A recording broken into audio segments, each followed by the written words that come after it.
The American Revolution was a pivotal moment in history, igniting a fervor for independence and self-governance. The opening of the 17th century found three countries, France, Spain, and England, contending for dominion in North America. Of these, England, the tardiest on the scene, finally took control of the beginnings of what is now the United States. The French, troubled by foreign wars and internal religious quarrels, long failed to realize the great possibilities of the new continent, and their settlements in the St. Lawrence Valley grew feebly. The Spaniards were preoccupied with South America, and the lands washed by the Caribbean and Gulf of Mexico.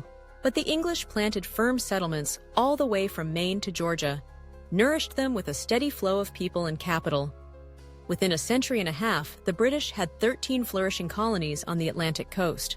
The New England colonies were the northernmost of the colonies: New Hampshire, Massachusetts, Rhode Island, and Connecticut. The other 9 colonies were New Jersey, New York, Pennsylvania, and Delaware, the middle colonies, and Maryland, Virginia, North Carolina, South Carolina, and Georgia, the southern colonies. Although the colonies had some degree of self-rule through local assemblies, they remained under British control. The British government followed a policy of mercantilism, restricting colonial trade to benefit the mother country.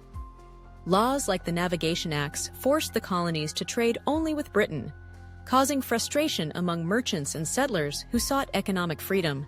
By the 1770s, colonists resented British rule, as they lacked self-government and had no representation in taxation. They were also forced to house British soldiers, fueling their anger. Tensions escalated after the French and Indian War, 1754 to 1763, a conflict between Britain and France over control of North American territories. Although Britain emerged victorious, the war left it with enormous debts. To recover financially, Britain turned to its American colonies for revenue. The British government issued the Proclamation of 1763, forbidding settlers from moving west of the Appalachian Mountains to prevent conflicts with Native Americans. Many colonists, eager to expand westward, ignored this restriction, fueling resentment against British rule. In 1764, the British Parliament passed the Sugar Act, imposing taxes on sugar, molasses, and other imported goods. This deeply affected merchants, especially in New England, who relied on these goods for trade. The following year, Britain introduced the Stamp Act, requiring colonists to purchase special stamped paper for legal documents, newspapers, and playing cards. Unlike previous taxes, which primarily regulated trade, the Stamp Act was a direct tax on the colonies, leading to widespread protests. Colonial leaders, including Patrick Henry, denounced the tax, arguing that Britain had no right to impose taxes without colonial representation in Parliament. The slogan, "No taxation without representation," became a rallying cry. Outrage over the Stamp Act led to the formation of the Sons of Liberty, a secret organization dedicated to resisting British policies. Led by Samuel Adams and John Hancock, the group organized protests, intimidated tax collectors, and encouraged boycotts of British goods. The colonial boycott proved effective, forcing Britain to repeal the Stamp Act in 1766. However, Parliament soon passed the Declaratory Act, asserting its authority to legislate for the colonies in all cases whatsoever. The British government continued its attempts to raise revenue, imposing the Townshend Acts in 1767, which taxed glass, lead, paint, paper, and tea. The colonists again responded with protests and boycotts, intensifying tensions between Britain and America. In 1770, a confrontation between British soldiers and angry colonists in Boston led to the Boston Massacre, where 5 civilians were killed. The incident, exaggerated by colonial propaganda, fueled anti-British sentiment. In 1773, Parliament passed the Tea Act, allowing the British East India Company to sell tea directly to the colonies, undercutting local merchants. In response, the Sons of Liberty staged the Boston Tea Party, dumping 342 chests of tea into Boston Harbor. Outraged, Britain imposed the Coercive Acts, or Intolerable Acts, in 1774, closing Boston Harbor, revoking Massachusetts' charter, and allowing British soldiers to be housed in colonial homes. These measures pushed the colonies closer to rebellion. In September 1774, colonial leaders convened the First Continental Congress in Philadelphia, where they agreed to continue boycotting British goods and prepared for possible armed resistance.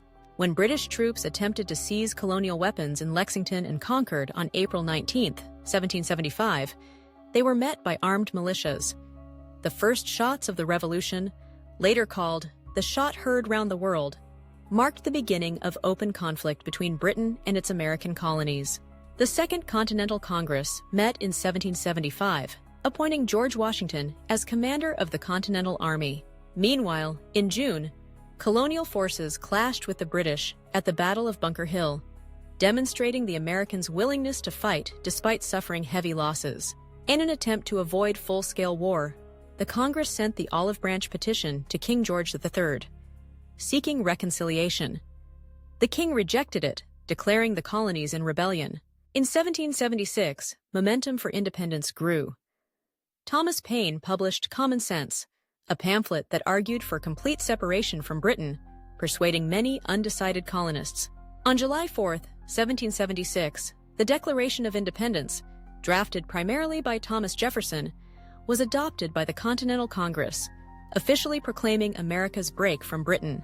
The Declaration outlined the natural rights of individuals, asserting that all men are created equal and have the right to life, liberty, and the pursuit of happiness. It argued that governments exist to serve the people, and when they fail to do so, the people have the right to overthrow them. The war escalated as British forces launched a massive campaign to crush the rebellion.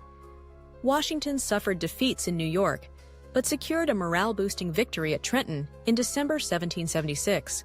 In 1777, the American victory at the Battle of Saratoga convinced France to join the war, providing crucial military and financial support. The winter at Valley Forge, 1777 to 1778, tested the resilience of Washington's troops, but training under Baron von Steuben transformed them into a disciplined army. In the South, British forces initially captured key cities like Charleston, but faced fierce resistance from guerrilla fighters like Francis Marion, the Swamp Fox. Meanwhile, Nathaniel Greene's strategic campaigns weakened British control. In 1781, the war reached its climax at Yorktown, where American and French forces surrounded British General Cornwallis, forcing his surrender. After years of fighting, the Treaty of Paris, 1783, officially ended the war, recognizing the United States as an independent nation. The most immediate effect of the American Revolution was the creation of the United States, the first modern democracy based on Enlightenment principles of liberty, equality, and self-government.